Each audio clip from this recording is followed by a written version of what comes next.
Oh, I thing. I got a error message saying live stream's not available right now because, well, it didn't say this, but I'm assuming that the reason it's saying that is because there's just too many people on goddamn internet.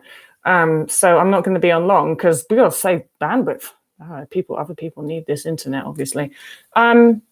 So I think a couple of days ago, I think somebody wrote a question that I didn't get around to answering about how to recover right now when they're in a sort of situation of domestic abuse and not being able to leave the house. And I said I'd speak to it, and then I forgot yesterday. So, because I'm an idiot. So I'm going to talk about it a bit today. And my honest answer to that is I don't know. I have never been in that situation.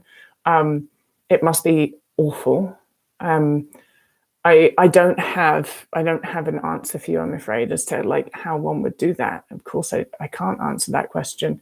And even if I had experienced anything similar, I imagine it's very different for every person. The only advice that I can give is to reach out to people who do know how to answer this question. So I know that there are domestic abuse hotlines. I know that there are things like that that are available. I know that it also is often not as easy to do that because somebody might be listening the whole time. So, but that's the only realistic advice that I feel I can give right now. In terms of the domestic violence thing, anyway. In terms of the eating disorder thing, it's the same as it is for anybody who's in recovery in any sort of environment. You have to do your best in the environment with the circumstances to eat without restriction. And you have to not allow, as much as possible, anything to influence your ability to do your best to eat without restriction. And then that sounds really wishy-washy. And that's the problem with all of this, is that people are like, well, do my best. What does that mean? But the thing is recovery is between you and your body and you and your brain. And so one person's version of doing their best might look very different from another person's version of doing their best. And one person's circumstances in which they have to recover might look very different from another person's circumstances in which they have to recover. But recovery is always going to be difficult in any situation. Certainly certain things can make it easier, that's for sure. And it sounds like you're in a very difficult situation. And the only way that we can answer that question is to say, in the situation that you do your very best to recover. Because your brain knows if you're restricting, or your brain knows if you can't get at something, and your brain knows if you're doing your best as well. And if you have the intention to rewire the things that you need to rewire, you will rewire the things that you need to rewire, because the brain is an amazing thing. And the way that we work with our brain is not just some linear, straightforward thing either. There's roundabout ways to work with an intention. Definitely, intention following through certainly means a lot to the brain. Like if your brain knows if you're bullshitting yourself, if you know what I mean, and your brain knows if you're absolutely doing your best in your given circumstances. Do not restrict. All right.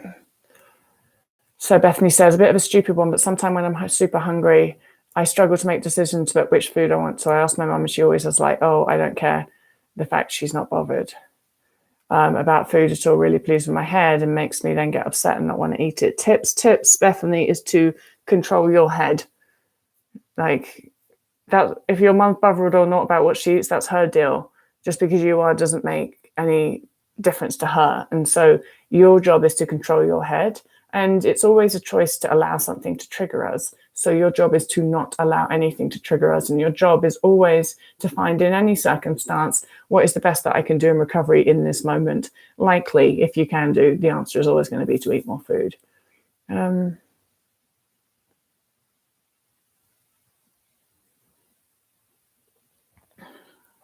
Leanne says, I'm now a year in recovery. For a year, I've been eating according to my hunger cues, resting when needed, and not working out. When do you think I can start to work out again?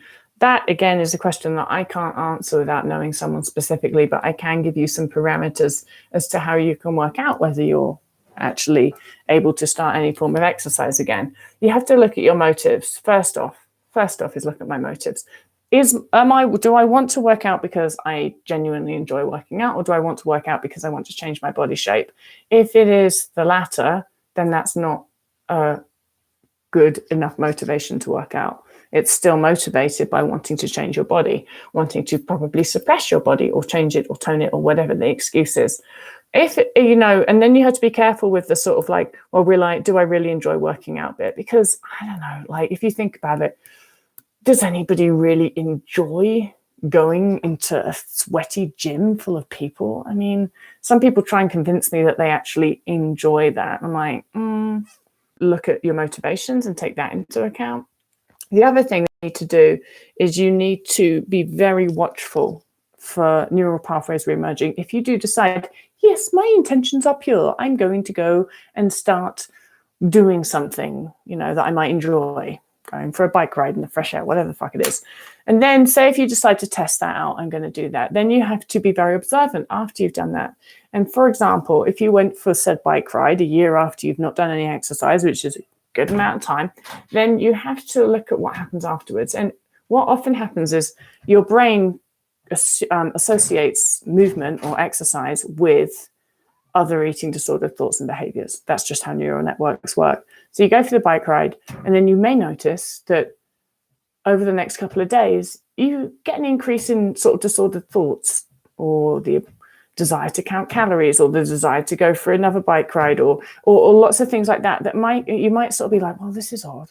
I haven't had those thoughts for a long time, and now they're coming back. If you think about it, it's not odd that they would come back. It's because neurally, that form of exercise is still connected to other thoughts and things that were to do with your eating disorder. And so if that starts to happen, that might indicate to you that, oh, that neural network has not completely died yet, and I need to give it a little bit more time.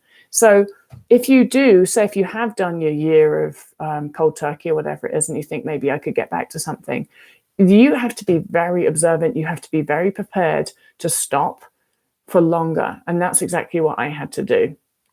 Year of cold turkey or more, actually.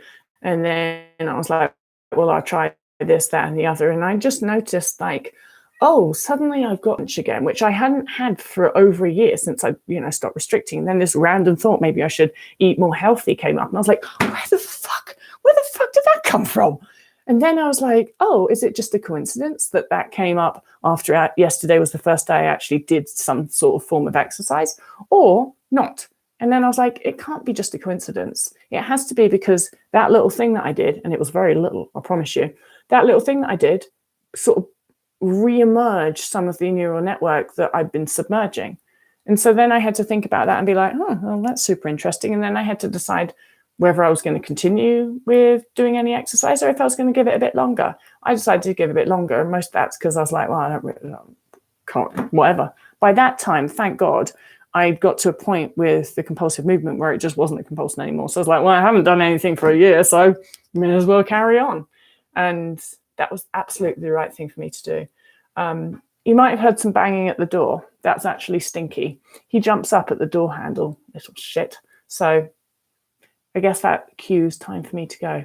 I will try and be back on tomorrow.